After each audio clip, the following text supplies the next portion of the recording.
masih menanti-nantikan SIRD setiap 2 pekan sekali di hari Jumat yang diselenggarakan oleh SII.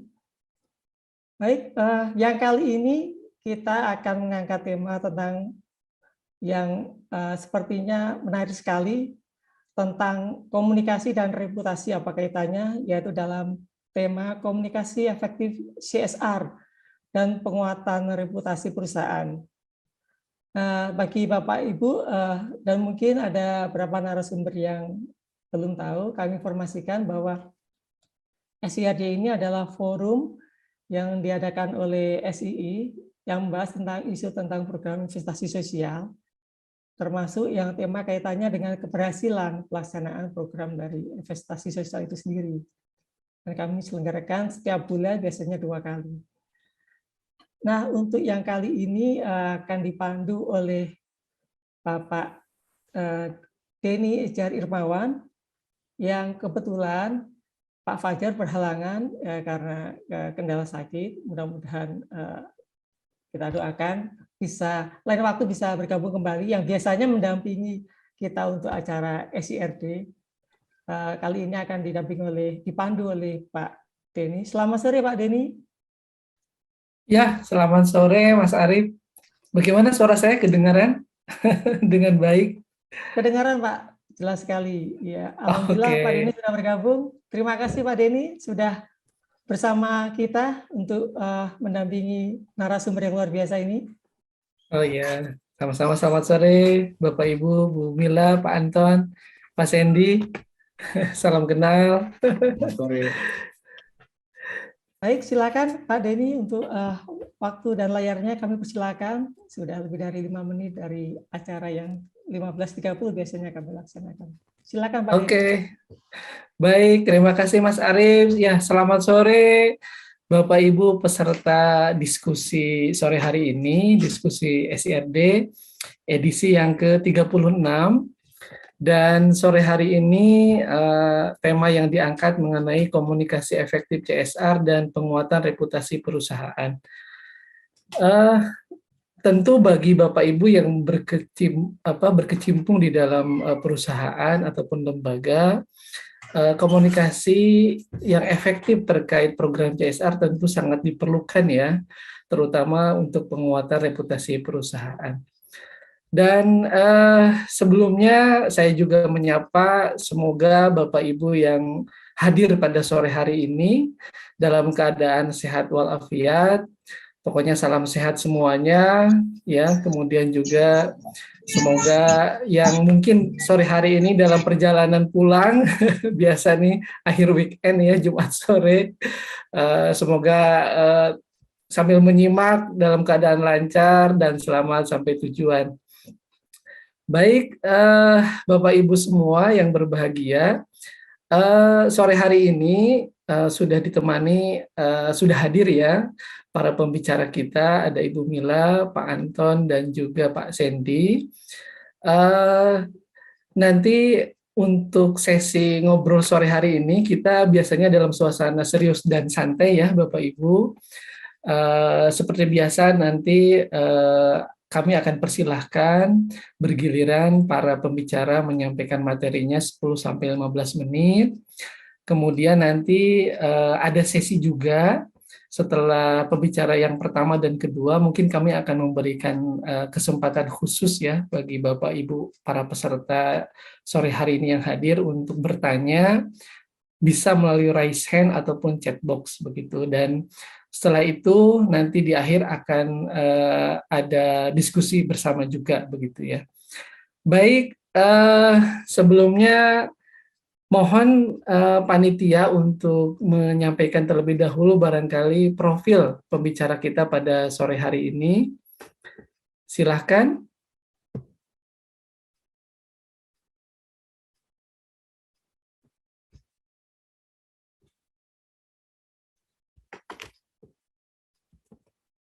Apakah ada? Tadi sudah ya? Oke, saya bacakan kembali. Sore hari ini pembicara yang menemani kita, yang pertama adalah Ibu Diarmila Suteja, Beliau Independent Communication Consultant. Selamat sore Ibu, bagaimana kabarnya Bu? Selamat sore Pak Denny. Alhamdulillah baik. Cuaca cerah di daerah saya kebetulan. Oke, luar biasa. Ya baik. Tadi sekilas ya work experience dan education-nya sudah disampaikan melalui tayangan dan sekilas mungkin saya akan membacakan bahwa Ibu Mila, panggilannya Bu Mila boleh Bu ya? Tidak Iya apa-apa betul, ya? memang panggilannya Mila aja. Habis kalau nama panjangnya terlalu panjang Pak, ribet nanti. Oke, oke siap Bu. Ya, ya Bu Mila.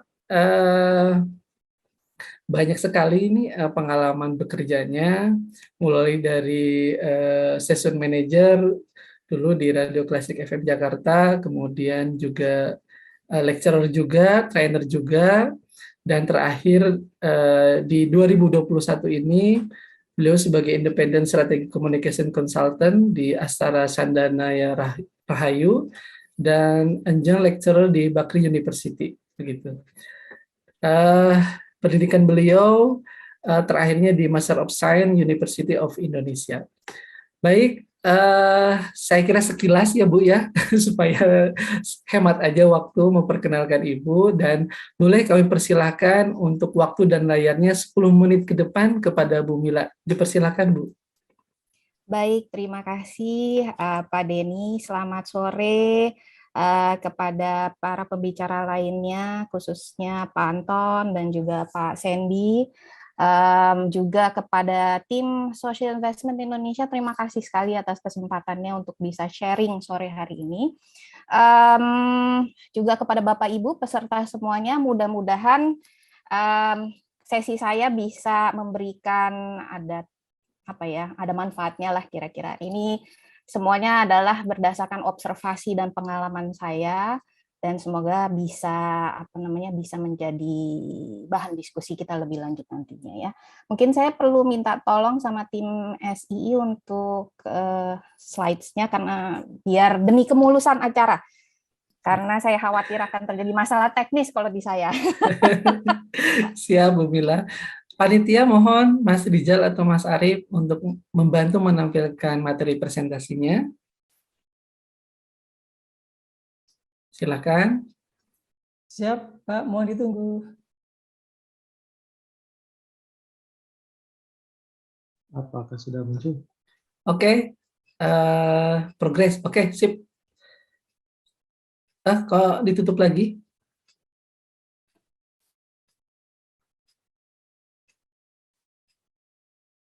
Ditampilkan lagi, silakan. Nah.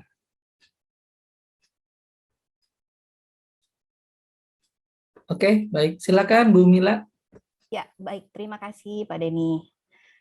Selamat sore semuanya.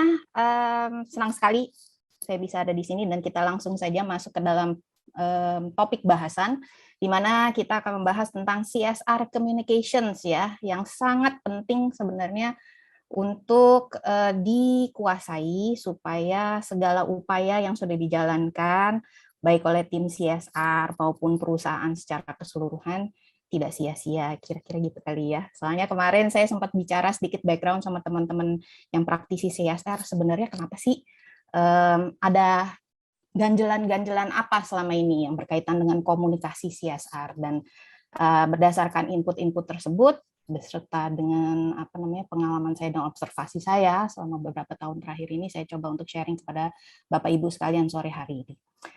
Next slide. Pada saat saya dihubungi oleh tim SII, mereka meminta kerangka bahasan seperti ini, ada 3 poin gitu ya. Mengapa komunikasi CSR perlu dioptimalkan? Kemudian poin kedua, bagaimana mengkomunikasikan CSR yang efektif kepada stakeholders, dan apa poin dan pesan penting dalam komunikasi CSR. Yang poin pertama saya rasa kita semua sepakat ya bahwa ini adalah sesuatu yang harus dilakukan karena CSR merupakan salah satu kegiatan perusahaan yang perlu dikomunikasikan dengan baik kepada para stakeholders. Nah, oleh karena itu untuk sore hari ini saya akan mencoba hanya membahas atau fokus pada menjawab 2 poin yang berikutnya, yaitu bagaimana mengkomunikasikan CSR yang efektif dan juga poin dan pesan penting dalam komunikasi CSR. Oke, next. Nah, saya melihat bahwa ada beberapa faktor yang berkaitan dengan komunikasi CSR yang efektif. Tidak semata-mata semuanya hanya ada di tim humas atau tim komunikasi, karena this is a thing that we have to do together sebenarnya, berdasarkan pengalaman saya ya. Nah, faktor-faktor yang mempengaruhi apakah komunikasi CSR itu bisa berjalan dengan efektif atau tidak, itu saya lihat ada faktor organisasi, faktor kapabilitas, dan juga faktor materi dan distribusinya. Ya, ini masing-masing akan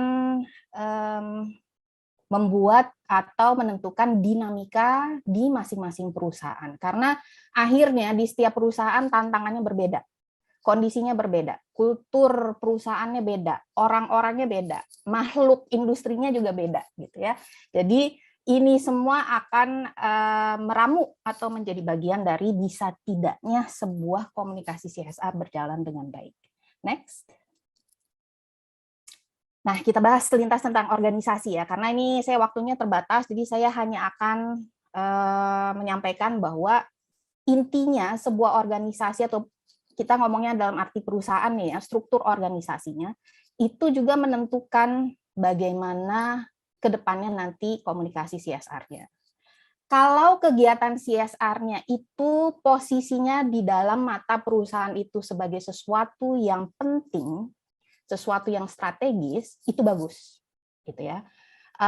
Dan apa namanya? Kalau misalnya mereka menganggap itu sangat penting, itu akan dimasukkan ke dalam strategi operasionalnya.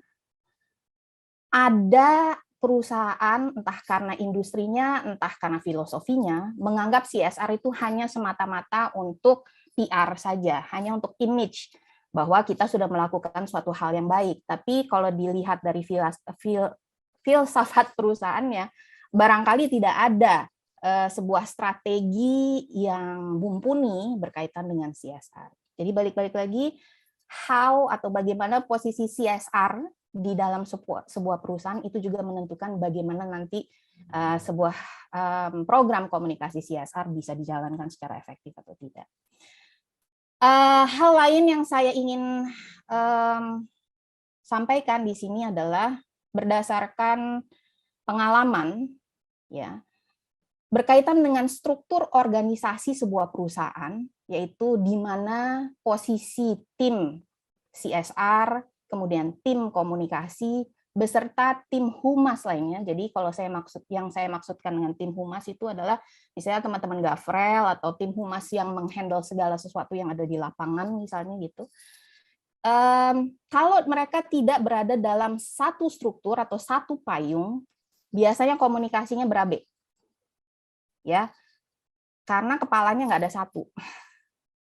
Saya melihat di beberapa perusahaan oleh karena VP-nya yang handle CSR berbeda dengan yang menghandle komunikasi, akhirnya komunikasinya berkaitan dengan CSR kurang baik, gitu ya.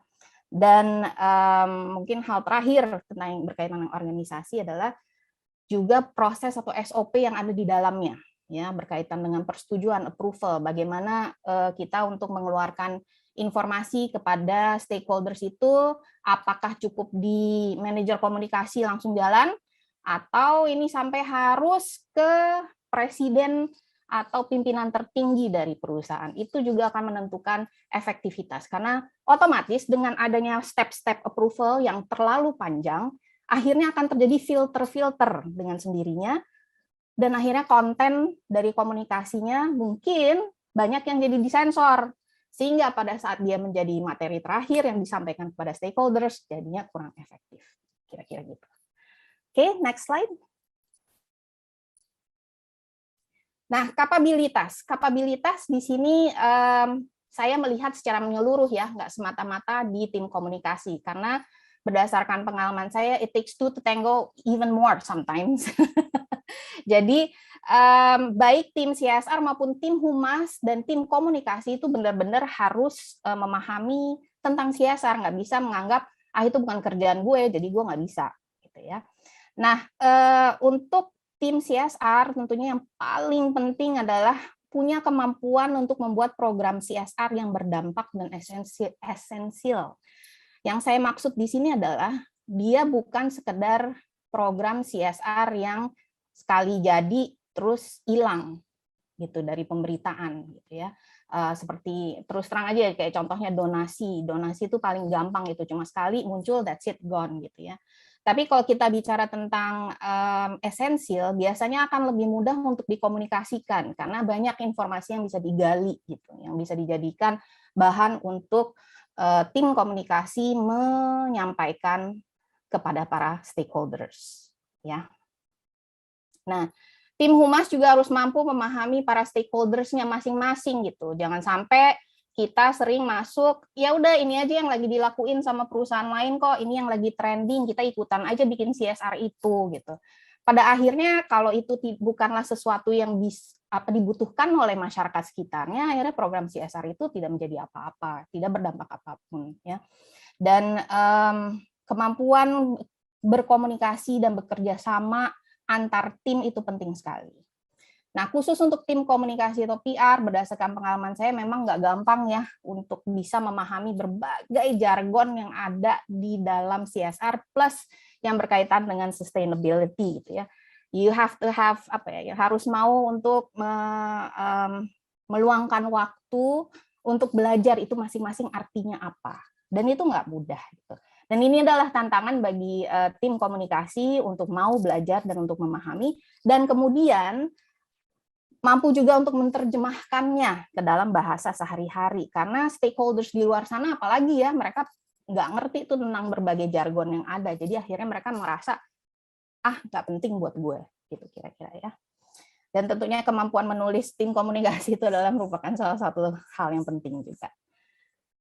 Oke, jadi udah organisasi, saya sudah bahas kapabilitas. The last but not least adalah tentang materinya, kalau kita bicara tentang komunikasi yang efektif. Next slide.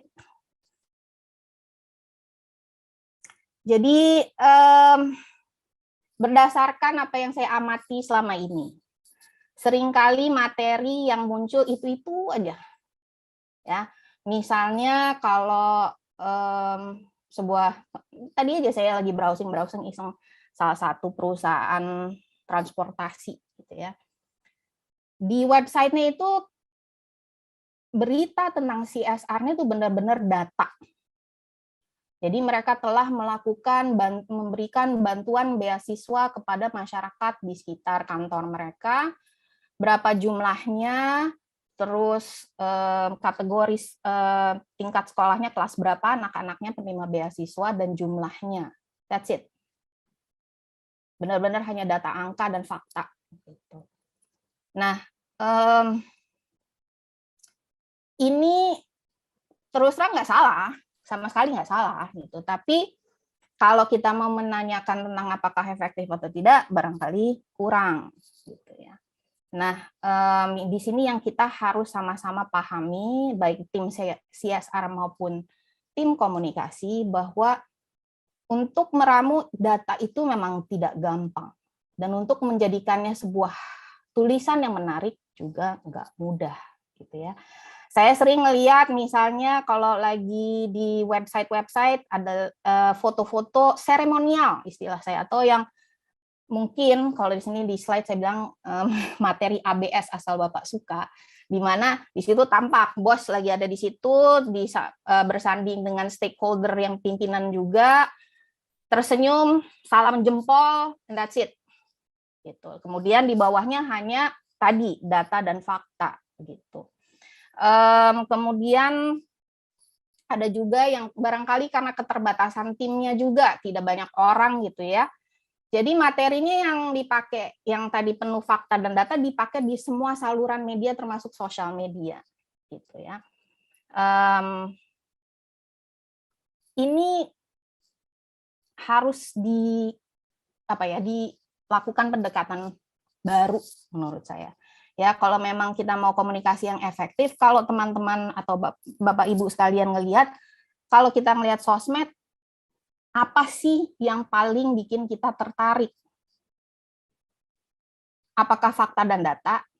Well, sometimes iya. Tapi kalau kita berkaitan dengan CSR supaya dia lebih berdampak, gimana caranya? Nah, itu yang harus kita cari tahu, gitu ya. Kalau saya sih melihatnya seringkali kita lupa untuk melakukan pendekatan yang humanis, gitu ya. Untuk bercerita tentang kegiatan-kegiatan CSR. Nah, selain itu mungkin saya perlu tambahkan bahwa seringkali untuk penyampaian materi dan distribusinya hanya dilakukan pada saluran-saluran yang konvensional, dalam arti yang tahu-tahu aja, udah yang penting udah keluar. Saya tuh pernah berada dalam posisi di mana saya nggak pingin pasang di Kompas karena mahal, tapi karena bos-bosnya pada baca Kompas, mau nggak mau budget yang minim itu habis untuk pasang di Kompas. Padahal sebenarnya kalau kita bisa, atau kebetulan kita mampu, kalau kita mampu untuk menyampaikan hal ini kepada para bos, uang Kompas itu bisa dipakai untuk saluran sosial media yang lainnya, gitu, yang akan jauh lebih efektif untuk menyampaikan informasi. Jadi hal-hal seperti ini yang harus dipertimbangkan pada saat kita bicara tentang materi dan distribusi. Next. Nah, tadi saya udah mention sedikit ya, bahwa materi itu kalau kita ngelihat sosmed, atau misalnya gini deh, gampang deh, sekarang kita langsung aja kayak kitabisa.com. Memang ini adalah bukan program CSR ya, tapi dalam arti saya mau ngelihatnya gini, kita tergerak hatinya ketika membaca hal-hal yang ada di kitabisa.com. Kenapa? Karena humanis tadi. Mereka memberikan wajah pada sebuah masalah. Gitu ya.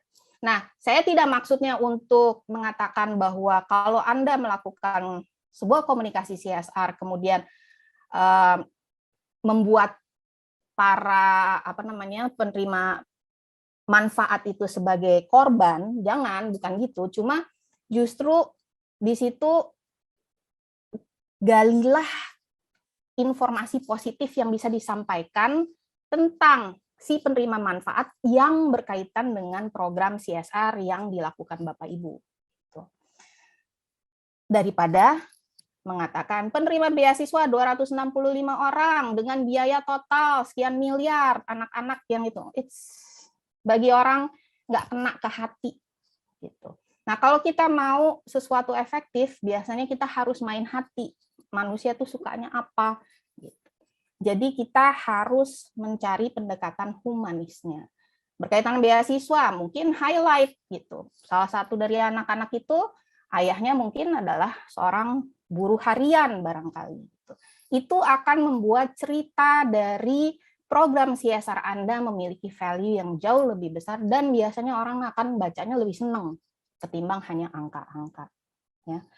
Kemudian materi harus bercerita. Di sini yang saya maksud bercerita, tadi selain misalnya masalah humanisnya, foto juga harus bercerita, gambar juga harus bercerita. Sering banget gitu ya, kalau kita bikin video CSR atau kita bikin foto tentang sebuah kegiatan, it's always about the ceremony, orang-orang yang hadir duduk rapi di situ, sementara kisah programnya nggak muncul.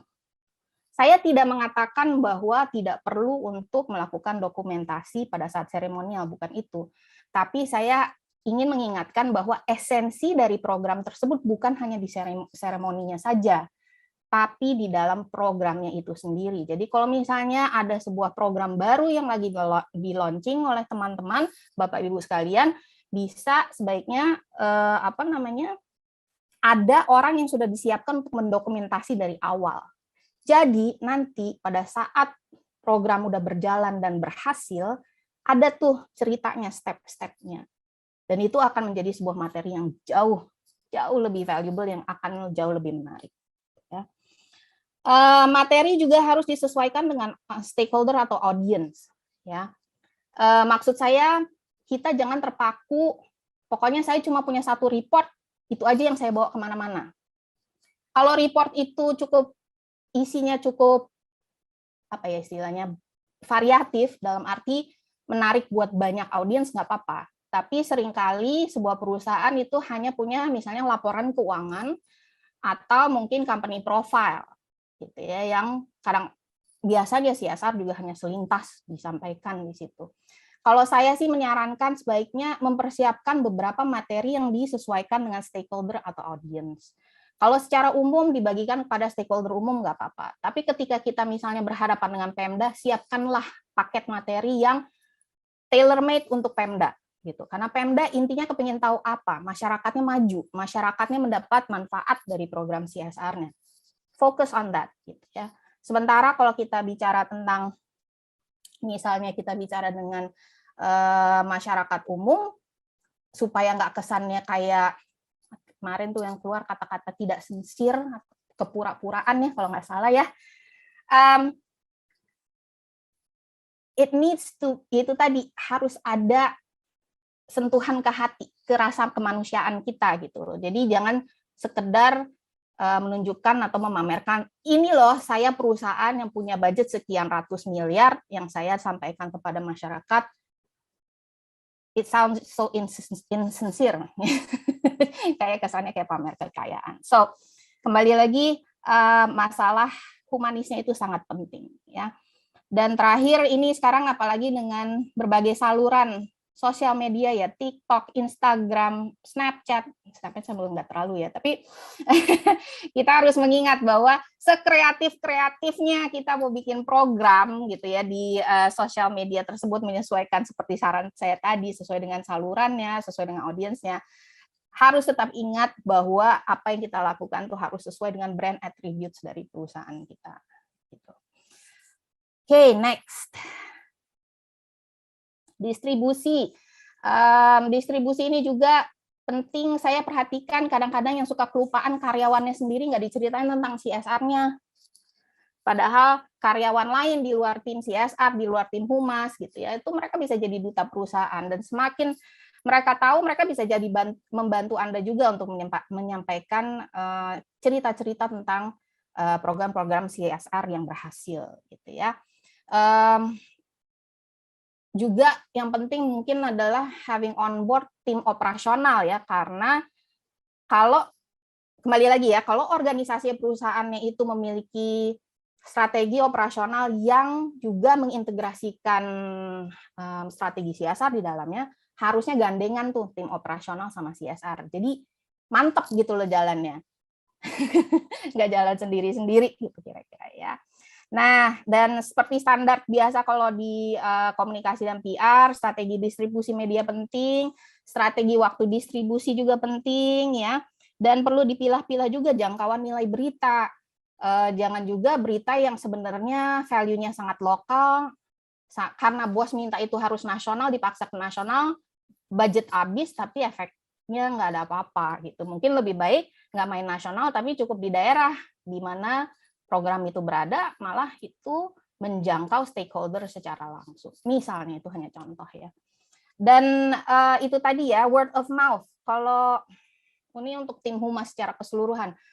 Kalau kita masyarakat Indonesia itu ya nggak suka baca kan, kita masih masyarakat yang sangat auditif gitu ya, sangat suka mendengar gosip, sangat mendengar cerita dari orang gitu. Sehingga sebenarnya kalau kita melakukan atau menginformasikan pada karyawan kita yang berinteraksi dengan stakeholders mereka, dan mereka bisa menyampaikan tentang program CSR, itu akan menjadi jauh lebih dapat dipercaya, dan sehingga akhirnya masalah kayak pura-pura itu berkurang. Gitu ya. Mungkin nggak 100% hilang, tapi ini akan membantu untuk menunjukkan, oh ternyata seluruh karyawannya juga tahu ya tentang program CSR-nya, apa dampak baik yang lagi dilakukan kepada masyarakat sekitarnya. Kira-kira begitu untuk masalah distribusi. Dan supaya tidak terlalu lama, kayaknya saya udah lebih dari 10 menit ya Pak Denny. Aman Bu, aman. Satu slide lagi kayaknya, kalau nggak salah. Next. Ini kesimpulan sih sebenarnya. Jadi untuk organisasi, lagi-lagi CSR itu harus, kalau saya lihat, harus menjadi bagian dari strategi operasional maksudnya gitu ya, agar si orang-orang operations ini juga bisa ngerasain, ini pentingnya juga buat kesinambungan saya dan tim saya gitu. Kalau kita nggak bareng-bareng jalannya, susah juga gitu ya. Kemudian struktur organisasi, kalau saya sih menyarankan CSR, tim komunikasi, humas, jadi satu payung deh biar ngobrol gitu. Kalau di bawah VP-VP yang berbeda, udah deh, ego VP udah muncul, makin berantakan. Terus kapabilitas ya tentunya ini juga sesuatu yang selalu harus kita bina, baik dengan dari program maupun dari orang gitu ya. Dan materi diskusi seperti yang tadi saya sudah jelaskan sudah cukup panjang, mudah-mudahan sudah cukup untuk diskusi sore hari ini. Mohon maaf kalau agak kelamaan dan agak kecepatan karena materinya agak banyak. Demikian Pak Denny, saya tuntaskan saja. Oke, baik Bu Mila. Ya, Terima luar kasih biasa. ya atas Oke. kesempatannya. Baik, Bu Mila, terima kasih nih. Bu Mila sudah membuka wacana yang luar biasa terkait bagaimana komunikasi efektif CSR itu di perusahaan ya, dan juga mungkin lembaga. Tadi di awal sudah kami sampaikan bahwa kami memberikan privilege bagi satu orang yang ingin bertanya langsung ke Bu Mila ya terkait materi Bu Mila tadi, dan nampaknya sudah ada nih satu orang, Pak Bambang Wijanarko sudah melakukan raise hand. Pak Bambang, boleh dibantu panitia untuk meng-unmute Pak Bambang. Selamat sore Pak Bambang. Selamat sore Pak. Oke. Ya, Bambang Wijanarko Pak. Silakan Pak memperkenalkan dan dari lembaga atau perusahaan mana boleh Pak. Baik Pak, saya Bambang Wijanarko dari Pertamina PDC Jakarta. Oh baik, baik. Ya. Monggo Pak Bambang, langsung ke Pak, Bu Mila ya. Ya, Bu Mila, saya terima kasih sekali dengan materinya yang menurut saya luar biasa nih Bu. Jadi amat sangat menambah wawasan begitu. Cuman ada sedikit pertanyaan yang mengganjal nih Bu. Tadi masalah publikasi, apakah itu identik dengan biaya, Bu?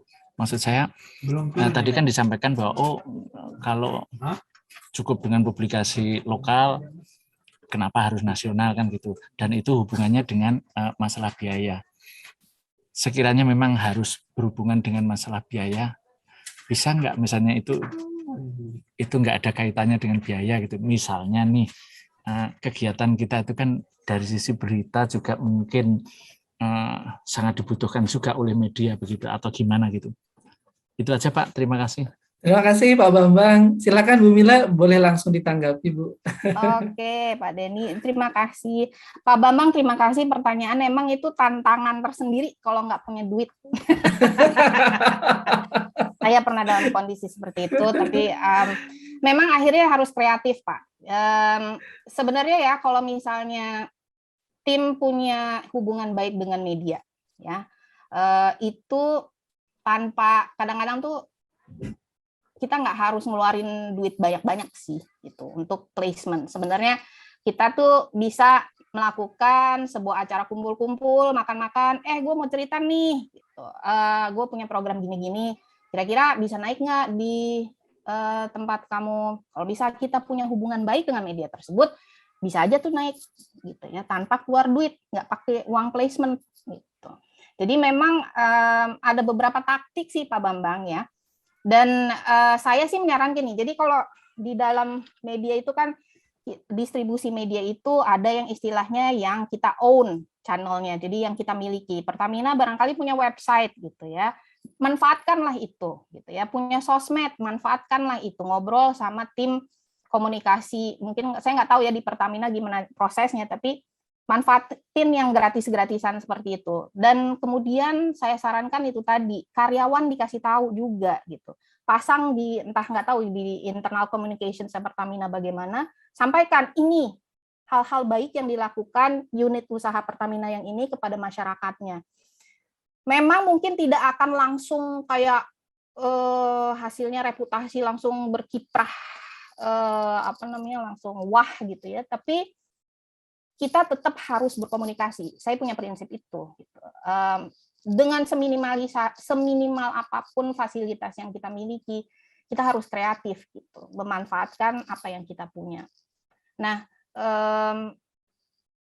ini harus balik-balik lagi, saya mohon maaf ini balik lagi ke masing-masing perusahaan ya, dari sisi anggaran dan lain sebagainya, bagaimana mereka menempatkan ya. Cuma dari pengalaman saya, kalau memang lagi butuh gratisan, yang paling penting tuh memang harus punya hubungan baik sama media gitu, colek-colek dikit, jajanin dikit bentar, dan dalam arti kita ngobrol, makan siang gitu, terus nanti kalau misalnya itu bisa, alhamdulillah naik gitu. Tidak menjamin, sekali lagi tidak ada pemaksaan, soalnya itu kan kita nggak kalau kita mau pasti muncul harus bayar mau nggak mau gitu ad space. Cuma kalau kita bercerita tentang sesuatu yang menarik dan mereka teman-teman wartawan itu ngeliat ini value nih, saya bisa nih naikin berita ini bagus nih, pasti dia akan lakukan gitu kira-kira. Mudah-mudahan membantu ya Pak Bambang. Baik, Bu Mila, ya terima kasih. Jadi memang perlu taktik dan strategi yang baik ya Bu ya. Betul. Betul, baik. Baik, terima kasih Bu Mila. Mohon izin sejenak ya Bu ya. Kita beralih ke pembicara yang lain nih.